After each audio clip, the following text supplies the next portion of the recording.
It was just after 5 p.m. on a quiet Monday in Sydney when a text lit up Teresa Marsden's phone. I love you. I'm sorry. I'm not happy. Her daughter, Renee, had sent the message and then gone silent. Frantic calls, no answers. A desperate search through the fading light. By nightfall, police would find Renee's car parked at the edge of a notorious cliff. But what really happened that day? Who or what pushed her to that breaking point? The truth wasn't just tragic. It was twisted beyond imagination.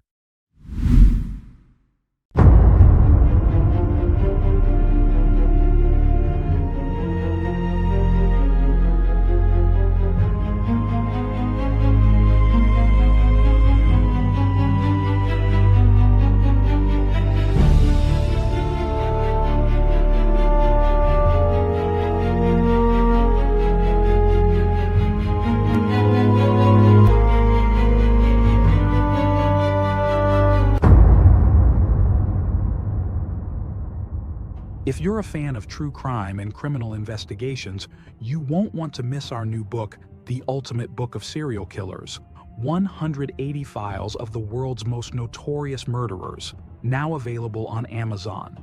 You can also purchase the PDF version directly from our website for instant download. You'll find the link in the video description and in a pinned comment. Now, let's dive into today's case.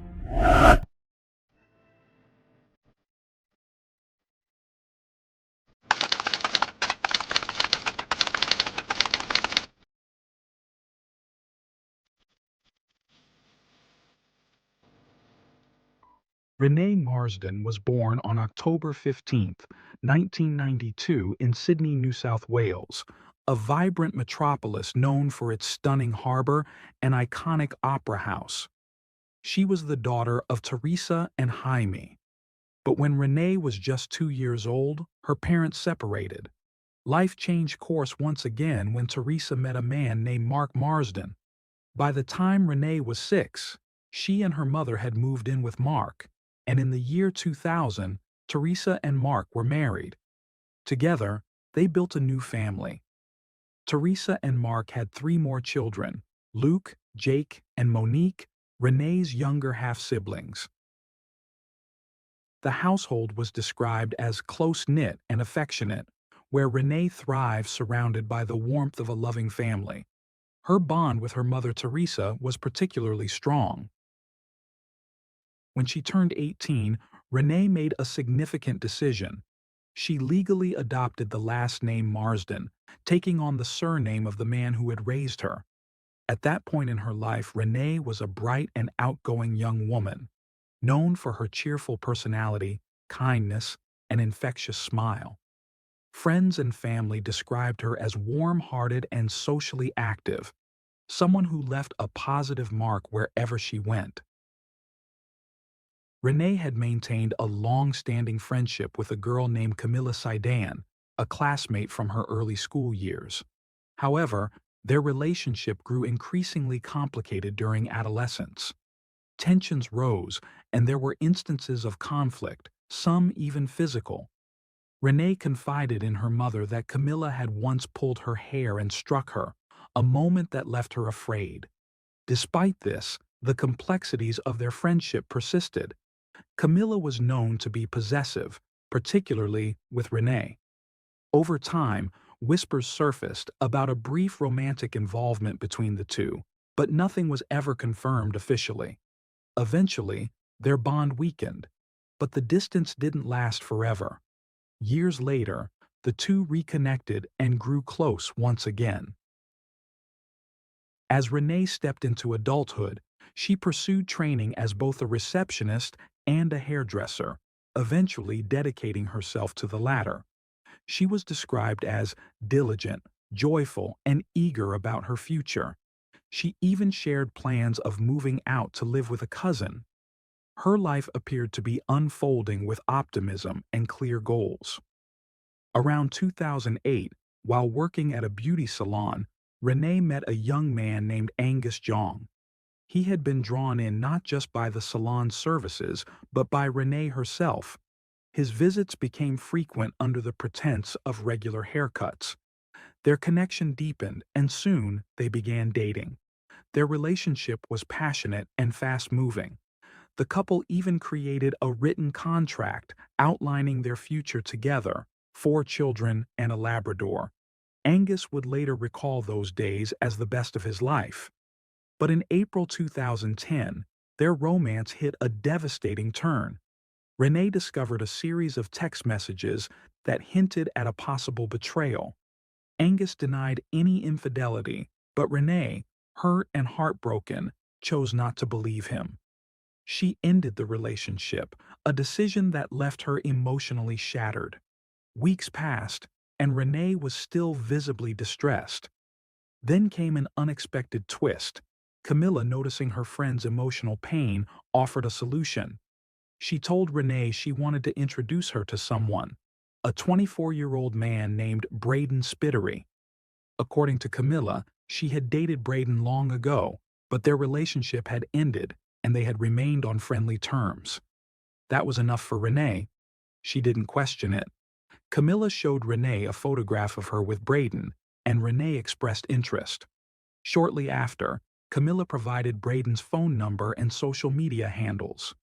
From there, a new chapter began, one built entirely through messages and digital affection. Though the couple had never met in person, their online romance blossomed quickly. Then, tragedy struck, or so Renee believed. Braden claimed he had been in a horrific motorcycle accident in which his best friend, who had been riding as a passenger, died. He further explained that due to his involvement in the crash, he had been sentenced to 2 years in prison. Still, Braden insisted that his wealthy family had managed to smuggle a phone into the facility, allowing him to continue texting her regularly, although phone calls and visits were off limits. He claimed he had voluntarily given up visitation rights to receive a lighter sentence. To Renee, this seems strange, but love can cloud even the clearest logic. Despite never hearing his voice or seeing him in person, she clung to the digital companionship that had lifted her from heartbreak. In 2011, Renee finally opened up to her mother Teresa about her relationship with Braden. Although Teresa was uneasy about her daughter dating someone who claimed to be in prison, her discomfort faded when she saw how genuinely happy Renee appeared. Seeing her daughter light up when she talked about Braden gave Teresa a reason to support the relationship, even if her instincts told her something didn't feel right. However, that support was quickly put to the test. One day, Teresa messaged Renee on social media, but to her surprise, the reply didn't come from her daughter. It was Braden who answered. Teresa found the intrusion unsettling. She replied firmly, saying she didn't wish to speak with him, but with Renee. It was then she discovered that her daughter had given Braden full access to her personal account. That raised red flags. Things became even more tense when Teresa liked a photo of Angus, Renee's ex-boyfriend, on social media. Braden immediately sent her accusatory messages, questioning her loyalty and even suggesting she was a poor mother for maintaining any virtual contact with Angus. The relationship between Renee and Braden lasted for about 18 months. During that time, their connection intensified. They began making plans to marry as soon as he was released from prison. At 20 years old, Renee was dreaming of her wedding day. She told friends and family that Braden was her soulmate.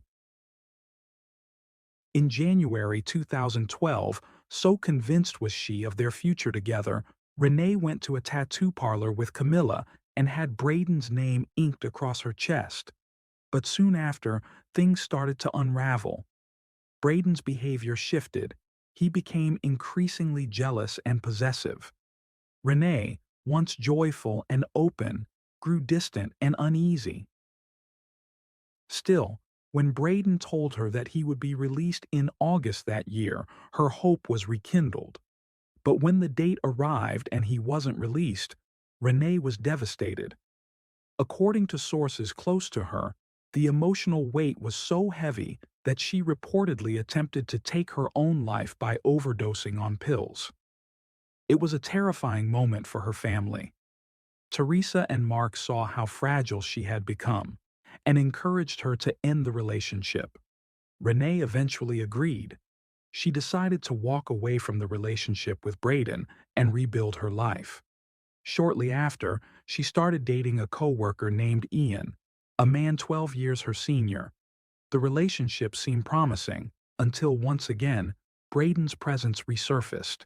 Ian began receiving threatening messages from him, and he wasn't willing to tolerate it. He warned Renee that she needed to cut all ties with her ex once and for all. But Renee couldn't let go. She still believed Braden was the love of her life. She ended things with Ian and chose, once again, to stay in contact with Braden. On the morning of Monday, August 5th, 2013, everything appeared normal on the surface. Renee got up, went about her usual routine, and headed to work. She returned home in the early afternoon just like any other day. But Teresa noticed something was off. Her daughter seemed withdrawn, irritable, and emotionally distant. Concerned, she asked if everything was all right. Renee simply said yes and retreated to her bedroom. A short while later, Teresa received a chilling message from Braden. He told her to look after her daughter, claiming that Renee had made threats to harm herself. Alarmed, Teresa rushed to her room. When she showed her the message, Renee acknowledged it, but told her not to worry. She said things with Braden were over. Later that evening, Teresa checked in again and found Renee getting ready, doing her makeup. She said she was going out to dinner with friends from work, just to distract herself and clear her mind. Teresa, though uneasy, accepted the explanation. What came next shattered her world. Around 5 p.m., Teresa received a text from Renee. It was a message no parent should ever receive. Her daughter told her she loved her, apologized, and confessed that she wasn't truly happy. Panic set in. Teresa called her daughter repeatedly, but Renee didn't answer. Desperate, she rushed to the home of one of Renee's close friends and shared the message. The friend suggested they alert the police immediately. Teresa didn't hesitate. Authorities were notified, and they began tracking Renee's phone in an effort to locate her. As night fell, no updates came. The silence was unbearable. In search of answers, Teresa called Camila, hoping she might know something. Camila admitted she had received a strange message from Renee as well, one that said she loved her and was sorry. When Camila asked what was happening, Teresa revealed that Renee hadn't come home and was missing. Camila responded that she would go look for her. Along with her mother, she picked up Teresa, and together they searched places where Renee might have gone, but every location was empty. Later that evening, around 9 p.m., police called with an update. They had found Renee's car parked near a cliffside area in Sydney. Teresa and Mark rushed to the scene. Upon arrival, they began calling out for her in the darkness, hoping against hope for a response. For 2 hours they scoured the surroundings, clinging to the possibility that she might still be nearby. Eventually, with no sign of her, they returned home, but not for long. At first light on August 6th, they were back at the cliff's edge, determined to find their daughter. This time, Teresa noticed something chilling: a pair of shoes left near the edge of the cliff. They were unmistakably her daughter's. She bent down and picked them up, overwhelmed by emotion. But before she could process what she was holding, a nearby police officer took the shoes from her hands, placed them back where they had been found, and asked her to step away from the scene. By then, authorities were convinced of what had happened. Renee, they believed, had ended her life at that very spot, just as others tragically had before her. The cliff was known for such acts. Officers gently encouraged the Marsdens to go home, explaining their belief that Renee had made a permanent decision. No body was ever recovered. But surveillance footage from a nearby camera seemed to confirm the theory. In the video, Renee can be seen approaching the fence at the cliff's edge. She crosses over it, walks slowly to the precipice, then backs away. She appears to send a series of messages from her phone, throws the device out of frame, and then walks again toward the edge, disappearing from view. It was a devastating revelation, one too painful for her family to accept. The thought that Renee had been so broken that she saw no other way out was unimaginable. Teresa and Mark, grief-stricken and desperate for answers, blamed one person, Braden. They sent him a message, holding him responsible for the torment and despair that had consumed their daughter, but he never replied. Left with no other option, they turned to the only person who had known Braden in real life, Camilla Seiden. When questioned, Camilla gave them a strange response. She said that Braden too was suffering. This puzzled Teresa. How did Camilla know that? Camilla claimed that Braden had called her, but the story felt off, suddenly inconsistent. When Teresa asked her to give the phone number to the police, Camilla's demeanor changed instantly. She became agitated and started saying bizarre things. Then, in a shocking twist, she accused Renee of being violent and manipulative, stating that she had been the victim all along, that her daughter had needed psychological help. Meanwhile, police continued their investigation. Renee's phone had vanished. She had thrown it into the ocean that day, but inside her parked car, they found something else. Alongside a collage of photos featuring Braden, they discovered Renee's previous cell phone, which she had replaced just a couple of months before her disappearance. Officers returned it to her parents with her other belongings, unaware it would soon become the key to unraveling everything.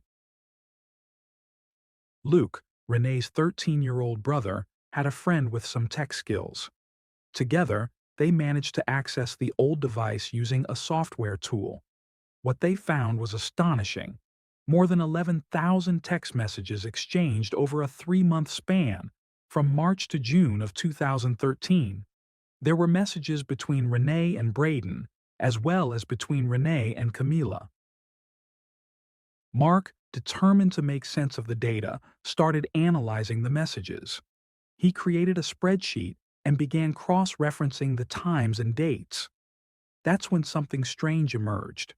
Messages from Camilla and messages from Braden never overlapped. They were always sequential, never simultaneous. A horrifying realization took shape. Mark brought the evidence to the police. Investigators quickly confirmed what he suspected. The messages from Braden and Camilla had originated from 2 different phones, but from the same building, the same address. Yet Braden had supposedly been incarcerated 2 hours away from Sydney. The truth finally came out. Braden never existed. He was a fabrication, an elaborate deception created and sustained entirely by Camilla. For 18 months, Camilla had manipulated Renee through a fake identity, using 2 separate phones to maintain the illusion.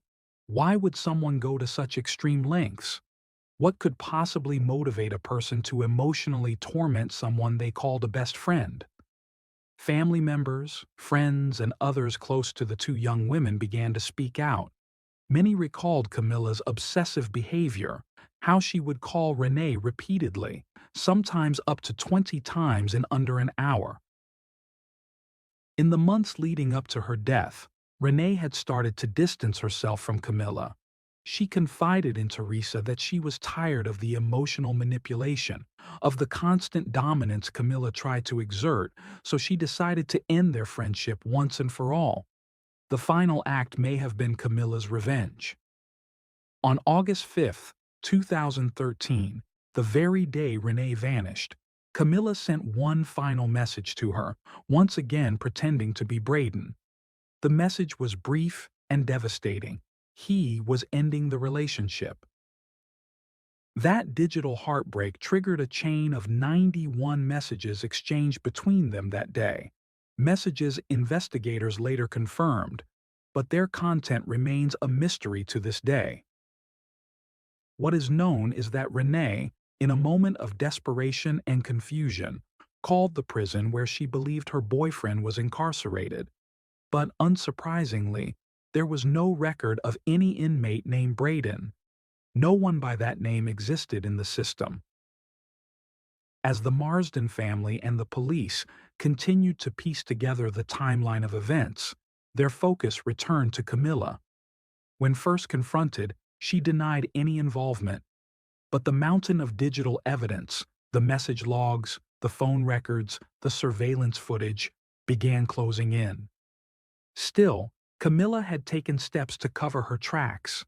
She destroyed the phone and SIM card used to impersonate Braden, making it nearly impossible to recover key conversations, especially those exchanged on the day Renee took her own life.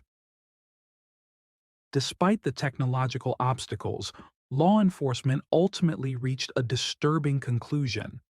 Camilla had manipulated and psychologically abused Renee by creating and maintaining a fictional persona over a prolonged period, a practice now widely known as catfishing. But at the time in Australia, there were no laws that defined or criminalized this form of identity deception. Because she hadn't extorted Renee or financially benefited from the deception, prosecutors were unable to formally charge her with a crime. It was a devastating blow for the Marsdens, who refused to accept that someone could so methodically destroy another person's life and walk away without consequences. Mark and Teresa Marsden began campaigning to have the case reopened. After 7 painful years, their persistence paid off. In 2020, authorities agreed to hold a formal forensic inquest. Camilla was granted immunity in exchange for the truth, but she remained cold, uncooperative, and unmoved. She admitted she had pretended to be Braden, but claimed it was a character she and Renee had created together, an invented boyfriend they supposedly shared. The claim was as bizarre as it was offensive. During the inquest, investigators presented the first message Renee had received on August 5th, the one that ended the relationship. Forensic experts testified that this message, sent under Braden's name, was likely the final emotional blow that pushed Renee toward her tragic decision. Then came a haunting piece of history. A school-era email written by Camilla to Renee was read aloud in court. In it, Camilla professed a suffocating, obsessive love. She said she was too in love and would chase her if she ever tried to leave. The email painted a chilling portrait of emotional control that had begun years before the catfishing ever started. Despite acknowledging the immense harm Camilla had inflicted, the court concluded that under existing laws, she could not be criminally charged. Her actions, while cruel and psychologically abusive, didn't fall under any specific offense as written in Australian legislation at the time. The outcome sparked outrage, not just from Renee's family, but from members of the public who followed the case. Camilla, they discovered, had since married, had children, changed her appearance, and continued to live nearby, sometimes running into Mark and Teresa in local supermarkets and public places as if nothing had happened. Still, the Marsdens pressed on. They transformed their grief into advocacy, pushing for legal reform that would protect others from enduring the kind of psychological abuse that had claimed their daughter's life. Eventually, the truth about the photos Camilla had used to portray Braden came to light. They belonged to a man named Cameron Lang. After the story became public, he recognized his image on the news and spoke out. He didn't know Camilla at all. He believed the photo had been taken years earlier, maybe during a night out at a bar or a club. Somehow, she had taken that fleeting moment and turned it into a persona used to deceive and control her best friend. Renee Marsden's story is not just a case of deception. It's a chilling reminder of how trust can be twisted and how digital manipulation can become emotional abuse. In a world where online relationships are increasingly common, her death stands as a painful wake-up call. Behind every message, every profile, every smiling photo, there might be a lie. And when the lie becomes a weapon, the consequences can be irreversible. Renee is gone, but her name echoes through the halls of reform.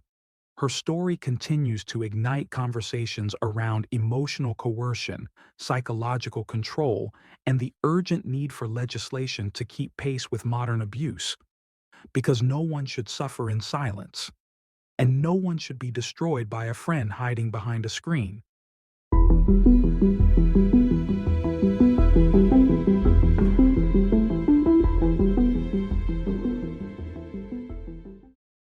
Thanks for tuning in to Unreal True Crime. If you're intrigued by mysteries from around the world, check out our new channel, Latin Crimes, where we dive into the gripping true crime stories of Latin America. Don't miss out. Subscribe now for more thrilling investigations.